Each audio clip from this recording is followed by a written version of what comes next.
Como eu sou muito generoso, aquela metade do grupo que eu vi que não tinha entendido, eu na época estava trabalhando aqui junto com um pastor, foi antes do Mário vir, estava trabalhando com um pastor de uma denominação, e ele acreditava nesse negócio de discipulado.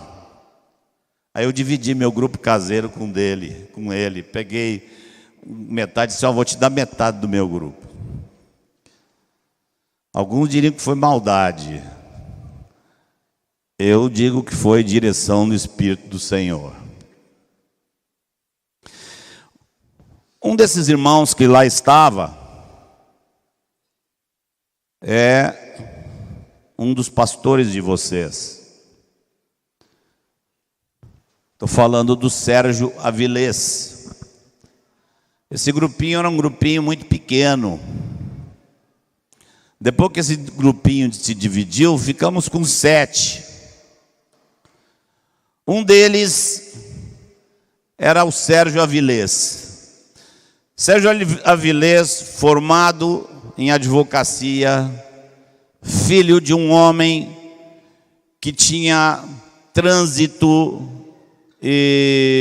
junto ao sistema de BNH, que era o Banco Nacional da Habitação, construções e tudo. Pai do Sérgio tinha amigos de grande posse aqui em Salvador, e Sérgio deixou o Rio de Janeiro e veio morar em Salvador para trabalhar com esse amigo do pai dele. Era uma farra. Sérgio vivia num apartamento duplex ali na Graça, com um apartamento imenso.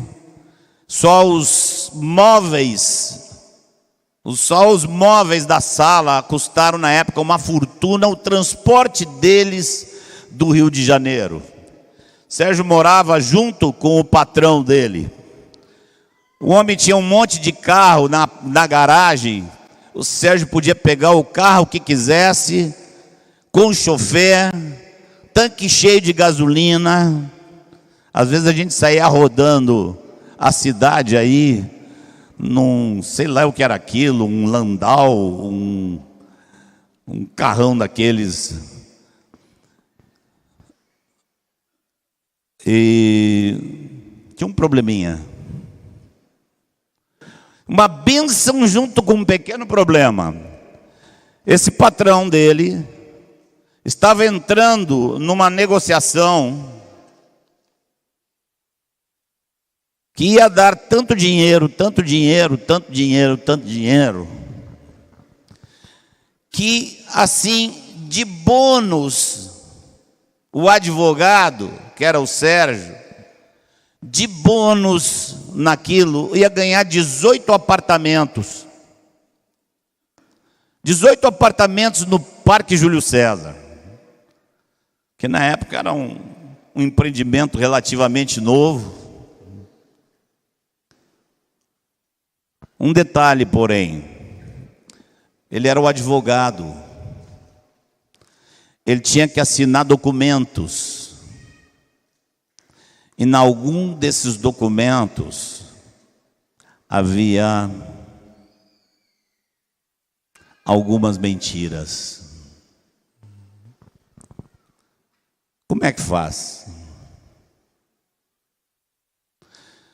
Eu ouvi falar outro dia que há gente entre nós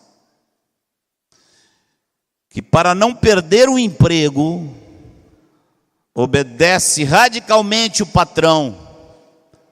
Se o patrão diz, diga que eu não estou. Alguém de vocês aqui faz isto? Muitos irmãos do nosso meio perderam o emprego por se postarem dessa maneira. Sérgio disse, não assino. E aí foi uma pressão muito grande. Você tem que assinar, não vou assinar. Vai assinar? Não assino. Se não assina, perde tudo. Vai perder. Olha, são 18 apartamentos. E o salário? E a moradia? Solteirinho. Solteirinho. Pé de meia, feito.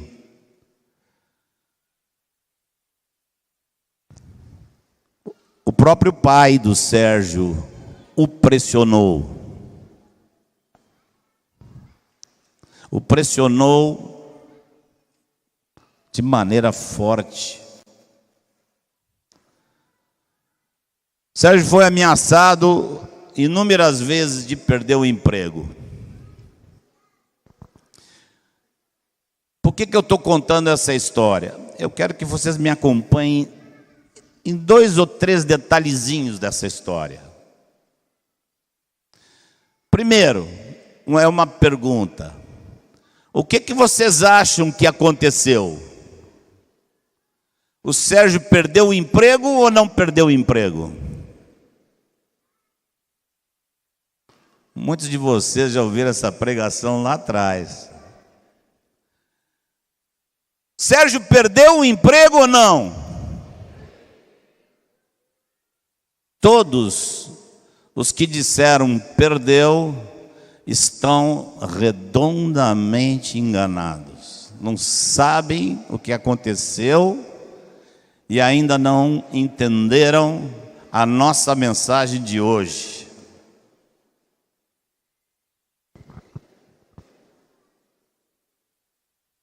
Agora vocês estão conferindo um com o outro, né?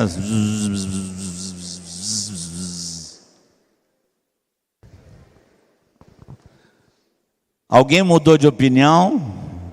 Sérgio perdeu o emprego ou não perdeu o emprego? Eu fiz essa pergunta por todo esse país. E fora desse país, em vários outros. E ninguém nunca acertou. Com exceção de uma irmãzinha que eu acho que foi lá do estado lá do norte. Não sei se lá em Boa Vista, se em Manaus. Nicole, querida, a Nicole está aqui na minha frente. Nicole, você não sabia que teu pai não perdeu aquele emprego porque ele não mentiu? Não? Sérgio não perdeu o emprego, irmãos. Havia 6 meses que eu havia aplicado a palavra à vida dele. E quando eu falei, vai lá e perde, vai lá e renuncia, ali ele perdeu. Renunciar é aqui dentro. Se é aqui dentro, é subjetivo. E você pode enganar você mesmo. Sabem qual é o sintoma seguro de que o Sérgio tinha perdido aquele emprego 6 meses antes? Sabe qual é? Que quando o assunto surgiu, ele não veio me pedir conselho uma única vez. Sérgio não veio, Marcos, olha lá, estão me exigindo, vou perder meu emprego. Estão entendendo?